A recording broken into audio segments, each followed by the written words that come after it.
Good morning student, stay home stay safe. Cardiovascular fitness test में second test हमको पढ़ना Rockport 1 mile test या Rockport test के नाम से भी इसको जाना जाता है। Rockport 1 mile test is also known as a Rockport fitness walking test. इसको रॉकपोर्ट फिटनेस वॉकिंग टेस्ट के नाम से भी जाना जाता है। The test is suitable for sedentary individuals. The objective of this test is to check और observe the development of the individual's BO2 means maximum value of oxygen. It means जो Rockport 1 mile test है इसको Rockport fitness walking test के नाम से भी जाना जाता है। यह टेस्ट आराम प्रस्त व्यक्ति के लिए, जो आराम प्रस्त लोग होते हैं, जो लेजी लोग होते हैं, उनके लिए भी उपयोग होता है। इस टेस्ट का जो ऑब्जेक्टिव होता है, जो एम होता है, वो व्यक्ति के ऑक्सीजन का अधिकतम आयतन के विकास का निरीक्षण या चेक करना होता है। मैक्सिमम वैल्यू ऑफ ऑक्सीजन को ये चेक करता है। इक्विपमेंट क्या चाहिए आपको? 400 मीटर ट्रैक चाहिए, स्टॉप वॉच चाहिए एंड विशिंग स्केल चाहिए। इट मीन्स कि जो भार नापने वाली मशीन चाहिए, वेट मशीन चाहिए आपको। 400 मीटर ट्रैक चाहिए, स्टॉप वॉच चाहिए, भार नापने वाली मशीन चाहिए आपको। एडमिनिस्ट्रेशन ऑफ टेस्ट, जो एडमिनिस्ट्रेशन ऑफ टेस्ट देख लेते हैं। While means procedure, while conducting और एडमिनिस्ट्रेटिंग दिस टेस्ट, इसको प्रोसीजर भी बोल सकते हैं, एडमिनिस्ट्रेशन भी बोल सकते हैं। तो अगर कहीं एडमिनिस्ट्रेशन लिखा रहा है, it means the procedure. While conducting और administrating this test is should be a windless day. First of all take the body weight of the individuals on a perfect weighting machine. The weight should be taken with minimum clothes on body of the individual. Then mark the starting point on at 400 meter track. 1 mile equal to 1609, 1609 metre की जो distance होती है उसको 1 मील बोलते हैं। 1 मील में 1609 metre होता है। The individuals has to run the distance of 1 mile, that is 1609 means 1609 meter in minimum time. So record the time of 1 mile with a stopwatch. Immediately after finishing the 1 mile walk run, record the heart rate, best beats per minute with manual or monitor method. The monitor or EEG can be used with a more accurate heart rate.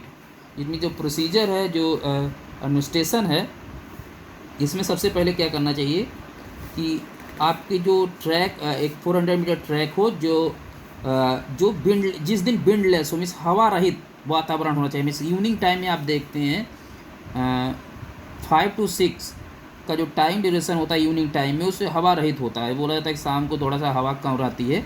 तो जो windless day हो, means windless time पे इसको जो है check किया जाता है रॉकपोर्ट 1 मील टेस्ट को। सबसे पहले आपको करना चाहिए जो त्रुटिहीन मशीन हो, जिसमें कोई एरर ना आता हो, ऐसी वेट मशीन से जो कंपटीटर्स है या जो जिसको आपका टेस्ट लेना है, उस ऑब्जेक्ट का आपको वेट ले लेना चाहिए। और वेट लेते समय आपको याद रखना चाहिए उसके बॉडी पे मिनिमम क्लोथ्स हो, जो क्लोथ्स वो पहना है, फिर बाद में उस क्लोथ्स का वजन करके उतना उसमें से घटा दें। उसके बाद 400 मीटर के धावन पथ में मीन्स 400 मीटर ट्रैक पर आपको 1 मील का जो है एक एंडिंग लाइन बनानी चाहिए, जो होगी कितनी? 1609 मीटर की। उसके बाद क्या करना चाहिए आपको? 1 मील की दूरी अथवा 1609 मीटर कम से कम समय दूरी में पूरी करनी होगी। मीन्स जो 1609 मीटर होता है उसको जब गो आप बोलेंगे किसको? उस कंपटीटर्स को जिसको आप चेक कर रहे हैं, जो ऑब्जेक्ट है, वो मिनिमम समय में वो 1609 मीटर की दूरी कवर करे। इसीलिए स्टॉप वॉच के द्वारा 1 मील का समय नोट कर लिया जाता है। 1 मील की जब जो वॉक होती है या दौड़ होती है, जब पूरी हो जाती है, उसके जस्ट बाद जैसे ही तुरंत बाद क्या करना चाहिए? हृदय की दर मीन्स हार्ट बीट को प्रति मिनट के हिसाब से हस्तचालित मैनुअल या मॉनिटर तरीके से नोट कर ले चाहिए। हृदय की धड़कन की दर उचित ढंग से नोट करने के लिए आपको मॉनिटर में ECG आप देखते हैं, ECG मशीन होती है, उसको ले लें, या EEG का जो मशीन होती है उसका उपयोग कर सकते हैं। अब calculation of maximum value of oxygen कैसे निकालेंगे? The calculation of VO2 maximum can be determined with the help of the following formula 132.853 minus bracket में 0.0769 into body weight bracket close minus 0.3877 into age plus bracket में under bracket 6.135 into gender bracket close, फिर minus 3.2649 into time bracket close, फिर उसके बाद आपको bracket में लिखना -0.1565 into heart rate. तो ये फार्मूला आपको अगर याद होगा तो ऑटोमेटिकली आप कैलकुलेशन कर सकते हैं। तो इस तरीके से आप इसको कैलकुलेट कर लेंगे। इसमें आपको दिया गया है कि बॉडी वेट कितना है एट्सेट्रा एट्सेट्रा। और उसके बाद एडवांटेज और डिसएडवांटेज इसका जान लेते हैं। एडवांटेज होता है minimum equipment are required, it is simple to set up and conduct. तो मिनिमम उपकरण की आवश्यकता पड़ती है, इसे करना आसान होता है, इसके खिलाड़ी स्वयं किया जा सकता है, इस खिलाड़ी खुद इस टेस्ट को कर सकता है। इस टेस्ट को एक बार में बहुत से ज़्यादा जो कॉम्पिटिटर्स होते हैं उनको भी इसमें जो है चेक किया जा सकता है। डिसएडवांटेज क्या है?